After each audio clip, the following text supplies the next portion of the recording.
Climate ચેન્જની અસર ઋતુઓ પર પડી રહી છે અને જોવા પણ મળી રહ્યું છે।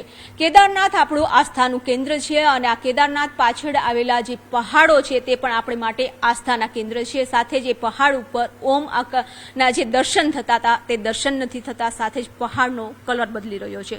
આપણે વધુ વિગત મેળવીશું। આપણી સાથે છે હવામાન શાસ્ત્રી ચિરાગ શાહ।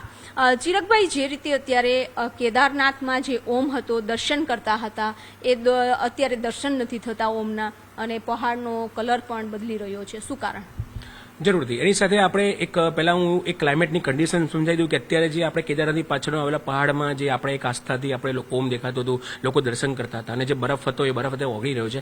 એના પહેલાં આપણે હું તમને એક નાની વસ્તુ કે આ રીઝન શું છે કે 1980s દોરમાં એક યુએસના પ્રેસિડેન્ટ હતા અલગોર કરીને, એમણે લગભગ 85થી લઈને 98 સુધીમાં એક સર્વે કર્યો હતો અને સર્વેમાં એમણે જોયું હતું કે જે આપણો ગ્લેશિયર કેમ ઓગળી રહ્યો છે અને એ ગ્લેશિયર ઓગળે છે તો દરિયાની સપાટી કેમ વધી રહી છે અને એ દરિયાની સપાટીના કારણે આપણને જે બી અત્યારે વિશ્વ સ્તરીય જે ક્લાઇમેટ ચેન્જ, ક્લાઇમેટની પેટર્ન બદલાઈ રહી છે, ગ્લોબલ વોર્મિંગ, અલનીનો, લાનીના, બધા ક્લાઇમેટના વર્ડ્સ જે બધા આયા છે, એ અલગોર સાહેબે એની અંદર બહુ સારું એક તથ્ય બતાવ્યું હતું અને એ તથ્યની અંદર એવું હતું કે આપણા વિશ્વ સ્તરે કાર્બન ડાયોક્સાઇડ વધી રહ્યો છે। કાર્બન ડાયોક્સાઇડ વધવાનું કારણ છે, પહેલું નંબર 1 સાંભળજો, પોપ્યુલેશન। આપણી જેટલી પબ્લિક વધે એટલો એનો પોતાનો કાર્બન ક્રેડિટ, પોતાની જે કાર્બન જનરેશન છે એ વધે। આપણી બોડીની અંદર બી કાર્બન છે, આપણું લિવિંગ ગેસ ઓક્સિજન છે, પણ આપણું બોડીનું બંધારણ કાર્બન છે। આ એક બહુ મહત્વની વસ્તુ છે। તો આપણે જે બી આપણી રોજિંદાની પ્રક્રિયા કરીએ છીએ એમાં કાર્બનનું ઉત્સર્જન થાય। ઇવન આપણે મોબાઈલમાં સર્ફિંગ કરીએ છીએ ને તો પણ એક સેકન્ડની અંદર 1.5 ગ્રામ જેટલો કાર્બન ડાયોક્સાઇડ રિલીઝ કરીએ। તો વિચાર કરો, આટલું બધું પોપ્યુલેશન, આટલી બધી પબ્લિક એ કાર્બન વધારી રહી છે। એની સાથે સાથે ઇન્ડસ્ટ્રીયલ પોલ્યુશન, અર્બનાઇઝેશન, આ કોન્ક્રીટના જંગલો, આ બધું કાર્બનનું એક મોટું પરિબળ છે, જેના કારણે શું થયું છે કે કાર્બન વધી રહ્યો વિશ્વ સ્તરે અને એ કાર્બન વધવાના કારણે અલાસ્કાની પાટો છે, મતલબ જેમની જે બરફની પાટો છે એ ઓગળી રહી છે। એટલે અલગોર સાહેબે એ વખતે 1998માં એક બુક લખેલી, convenient action toward the environment, અને એ જ બુકના અનુસંધાનમાં આપણા જે એક્સ ચીફ મિનિસ્ટર હતા જે નરેન્દ્ર મોદી સાહેબે 2009માં એની સામે એક બુક લખી, કન્વીનિયન્ટ એક્શન। એટલે મોદી સાહેબે બતાવ્યું કે હવે આપણે એક્શન શું લેવી જોઈએ, હવે ક્લાઇમેટમાં આપણે શું સુધાર કરવો જોઈએ, દેશે શું કરવું જોઈએ કે રાજ્યએ શું કરવું જોઈએ। તો આની અંદર એવું લખેલું છે કે જે બી એ બરફ ઓગળી રહ્યો છે, અને આપણે કેદારનાથની બેને વાત કરી કે કેદારનાથની પાછળ જે આપણો જે એક ઓમ તરીકે દેખાતું હતું અને ભગવાનના સરસ દર્શન થતા હતા અને લોકોની આસ્થા પણ જોડાયેલી છે, એ બરફ હવે ધીમે ધીમે લગભગ કહેવાય ને કે 60-70% ઓગળી ગયો છે ડ્યુ ટુ ધ પોલ્યુશન। તમે એક બીજી વસ્તુ તમને કહું, આ ફર્સ્ટ ટાઈમ આટલા વર્ષોમાં 15થી 16 વર્ષમાં કુલુ મનાલી સિમલાની અંદર જે લોકો ફરવા જતા હતા અને કાશ્મીરની અંદર પણ ટેમ્પરેચર ઉનાળામાં નોર્મલ કરતાં વધારે જોવા મળ્યું છે અને લગભગ 10 ડિગ્રીનું વધારે જોવા મળ્યું છે।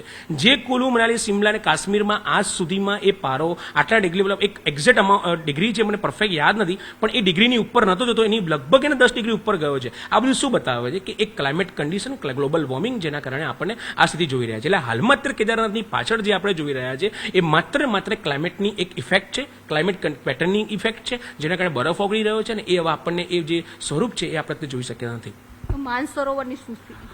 માનસરોવર, બહુ સરસ વિભુબેન તમે સવાલ કર્યો। અત્યારના છેલ્લા 3-4 વર્ષથી અમને ક્લાઇમેટની અંદર હવે એ બી એક ચર્ચાનો વિષય બન્યો છે કે જો આ સ્થિતિ અહીંયા થઈ શકે તો માનસરોવરની અંદર બી થઈ શકે છે, કારણ કે માઉન્ટ એવરેસ્ટની અંદર પણ એવું કહેવાય છે કે જેની હાઇટમાં જે બરફ જોવા મળતો હતો બાય સેટેલાઇટ મૂવિંગ લો, કે તમે કોઈ ઇસરોવાળા જે સાયન્ટિસ્ટો કહેતા, એમાં પણ હવે બરફનું પ્રમાણ દિવસે દિવસે ઘટતું જાય છે। તો સેમ સ્થિતિ આવનારા દિવસોમાં એવું કહી શકાય કે માનસરોવરમાં પણ આવી સ્થિતિ ઉત્પન્ન થઈ શકે, જે આપણું કહેવાય છે કે શિવજી સાક્ષાત ત્યાં આગળ છે। તો આપણને એક હવે ડર છે કે હવે જો આપણી આવી હ્યુમન એક્ટિવિટી અને કાર્બન ડાયોક્સાઇડના કારણે આવનાર દિવસોમાં માનસરોવરનો બરફ પણ જો ઓગળી જશે કે નહીં, એ પણ એક આપણા માટે પ્રશ્ન છે અત્યારે।